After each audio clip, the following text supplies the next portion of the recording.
குருப்பியோ நமக. ஒரு கிராமங்க, கொடையாளிப்பட்டின்னு அந்த கிராமம். அந்த கிராமத்தில் ஒரு விசேஷம் என்னன்னா, எல்லா மதத்துக்காரங்க எல்லாரும் ஒன்றா இருந்து ஒரு கம்மியான ஆளுங்க உள்ள கிராமம். அவங்களுக்கு கஷ்டன்றதே வராதுங்க. ஏதாவது கஷ்டம்னா அங்கே போய் ஜமீன்தாரை கேட்டாங்கன்னா அவர் பணம் கொடுப்பாருங்க. அவங்க அறுவடை முடிஞ்ச உடனே கொடுக்கலாம். அதை மாதிரி அந்த ஊரில் இருக்கிறவங்களுக்கெல்லாம் அவர் செஞ்சு அந்த ஊர் அதை மாதிரி ஊர், அந்த ஊர் பேரே கொடையாளிப்பட்டின்னு பேருங்க. சரிங்க, கொஞ்சம் அந்த ஊர் அது அந்த ஊர் வழக்கம் அதை மாதிரி. ஒரு ஆள் அவனுக்கு ரொம்ப பணம் முடைங்க, வெளியூர்லேருந்து வராங்க. இந்த கொடையாளிப்பட்டி கிராமத்தில் எல்லாம் நல்ல செழிப்பாக இருக்காங்க, கஷ்டம் கிடையாது. அந்த ஜமீன்தார் கேட்ட உடனே பணத்தை கொடுப்பாரு, அதனால் நம்ம அங்கே போகலான்னு சொல்லிட்டு வராருங்க. வரப்பில் வராருங்க அந்த ஜமீன்தாரை பார்க்குறதுக்கு. வரப்பில் வரும்போது அங்கே பார்த்தாருங்க, ஒருத்தர் என்ன பண்ணாங்க, ஒரு ஆளை பாம்பு கடிச்சிடுச்சுங்க. அப்போ என்ன பண்ணுறாங்க, அந்த கிராமத்தில் இருக்கிறவங்கெல்லாம் அவனுக்கு வைத்தியம் பண்ணாங்க. அந்த வைத்தியனை கூப்பிட்டு அப்புறம் அவன் செத்துட்டாங்க. அந்த பாடியை அந்த வரப்புலேயே போட்டு அவங்க போகிறாங்க. போகும்போது இவங்கிட்ட சொல்கிறாங்க, அங்கே வரும்போது இவனுக்கு ஒருத்தன் சாப்பாடு எடுத்துகிட்டு வருவான், அவங்கிட்ட சொல்லிவிடு பாம்பு கடிச்சிடுச்சு, இவன் செத்துட்டான், வரப்பில் இருக்கான்னு சொல்லிவிடு அப்படின்னு. இவன் என்னடா அது பாம்பு கடிச்சிடுச்சு செத்துட்டான் சொல்லுன்ட்டு அவங்க வேலையை பார்க்குறாங்களே, இது என்ன விசித்திரமாக இருக்கு அப்படின்னு சொல்லிவிட்டு நம்ம போகிற வழியிலேயே ஒருத்தன் எடுத்துகிட்டு வந்தான் சாப்பாடு. ஏங்க உங்கள் சொந்தக்காரன் ஒருத்தனை வரப்பில் பாம்பு கடிச்சிடுச்சுங்க, பாம்பு கடிச்சதால் அவனை அங்கேயே போட்டுட்டு அவங்க வேலையை பார்க்குறாங்க. என்னங்க அது உங்கள் ஊரில் இந்த பணத்தை கட்டிண்டு அழறது போகிறது வருது அதெல்லாம் இல்லையான்னும் போது தகவல் சொல்லிட்டே, இல்லை நீ உன் வேலையை பாருன்னா அவன். இவனுக்கு என்னடா ஆச்சரியமாக போச்சு, என்னடா அது நம்ம ஊரில் செத்துட்டாங்கன்னா நம்ம பணத்தை வச்சுக்கிண்டு ஒன்று கத்துவோம் கதறுவோம், ஒன்றும் பண்ண மாட்டோம், நான் இந்த ஊர் விசித்திரமாக இருக்க அப்படின்னு சொல்லிவிட்டு அவன் பர்பஸ், அதாவது நமக்கு என்ன வேலையோ என்ன அலுவலோ அதை மட்டும் பார்க்கணும். அதுக்கு மேலே நம்ம தலையிட்டோம்னா நமக்கு சிக்கல். இவன் எதுக்கு வந்தான், பணம் வாங்க வந்தான், பணத்தை தானே வாங்கணும்.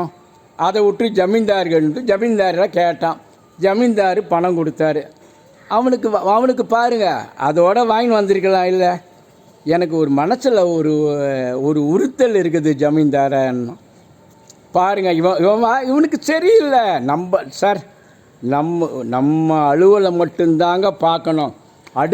இந்த காலம் கலிகாலங்க, அடுத்தவனுடைய சமாச்சாரத்தை நீ தலையிடக்கூடாது. தலையிட்டால் உனக்கு சிக்கல், அவனுக்கு சிக்கல், அவனுக்கு தெரியும் என்னான்னு சொல்லிட்டு ஜமீன்தார்கிட்ட ஜமீன்தார் பணம் கொடுத்தாரு. இவன் கையில் வச்சுன்னு இருக்கான் பாருங்க. இந்த மாதிரி நான் எனக்கு அறுவடை வந்தவுடனே கொடுக்குறான்னா சரி கொடுப்பான்னாரு. இவன் அதோடு போயிருக்க வேண்டியது தானே. எனக்கு மனசில் ஒன்று உறுத்தலாக இருக்குதுங்க ஜமீன்தாரை அப்படின்னா. என்ன சொல்லு அப்படின்ட்டு.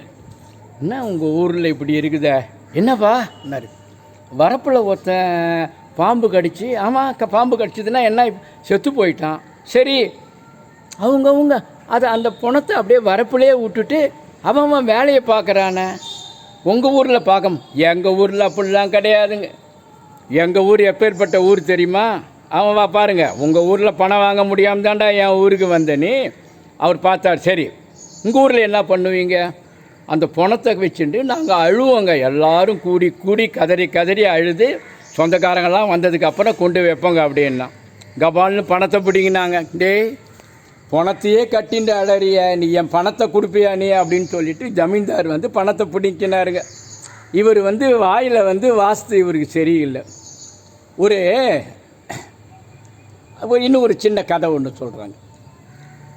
ஒரு 12-13 வயசு பொண்ணு ஐஸ்கிரீம் சாப்பிட்டுன்னு இருக்குது, கையில் வச்சுட்டு ஒரு ஐஸ்கிரீம் சாப்பிட்டுன்னு இருக்குது. அந்த பொண்ணு ஐஸ்கிரீம் சாப்பிடுது, அவங்க அம்மா அப்பா பக்கத்தில் இருக்காங்க. அதை அவங்க பார்த்துக்கிறாங்க. அது அவங்க லுக் அவுட்டு. நமக்கு தேவையில்லாத சமாச்சாரத்தில் தலையிடக்கூடாதுங்க. ஒரு பெருசு என்ன மாதிரி ஒன்று என்ன பண்ணிச்சு, கொரோனா காலமாக இருக்குது, ஐஸ்கிரீம்லாம் நீ சாப்பிட்டியானா தொண்டை வந்து உனக்கு தொண்டை கட்டும், சளி வரும், இன்ஜெக்ஷன் போடுவாங்க, ஐஸ்கிரீம்லாம் சாப்பிடாத அப்படின்னுச்சு. அப்படின்னு அந்த பெருசு சொல்லிச்சு. யார்? அந்த குழந்தைகிட்ட. அந்த குழந்தை சொல்லிவிட்டு, உங்கள் அம்மா எங்கே இருக்காங்க, அதோடையாவது விட்டுருக்கலாம்ல, அதோ இருக்காங்க பாருங்கள், அவங்க தான் எங்கள் அம்மா அப்படின்னு அவங்க அம்மாவை காமிச்சிது. ஏம்மா என்ன நீ இப்படி பண்ணுறிய, உன் குழந்தைக்கு ஐஸ்கிரீம் வாங்கி கொடுக்குறிய, கொரோனா பீரியடு இல்லையான்னும்போது, நீங்கள் அவங்கள கேளுங்கன்னாங்க. அவங்க பாட்டி இருந்தாங்க, அவங்களுக்கு 104 வயசு. அந்த பாட்டிக்கிட்ட போயிட்டு, அம்மா வணக்கம்மா, வணக்கம், சொல்லு என்னங்க, என்ன குழந்தைக்கு ஐஸ்கிரீம் வாங்கி கொடுக்குறீங்களே, இது வந்து கொரோனா காலம் வருதா, ஐஸ்கிரீம்லாம் சாப்பிடக்கூடாதுன்னும் போது, எனக்கு என்ன வயசு அப்படின்னு தெரியலையோ, 104 வயசு. சரி, என்ன 104 வயசு, நீங்கள் ஐஸ்கிரீம் சாப்பிட்டு 104 வயசு இருந்தீங்களா? கிடையாது, அடுத்தவங்க விஷயத்தில் நான் தலையிட மாட்டேன், அதனால தான் 104 வயசு இருந்தேன்னு அந்த அம்மா சொன்னாங்க.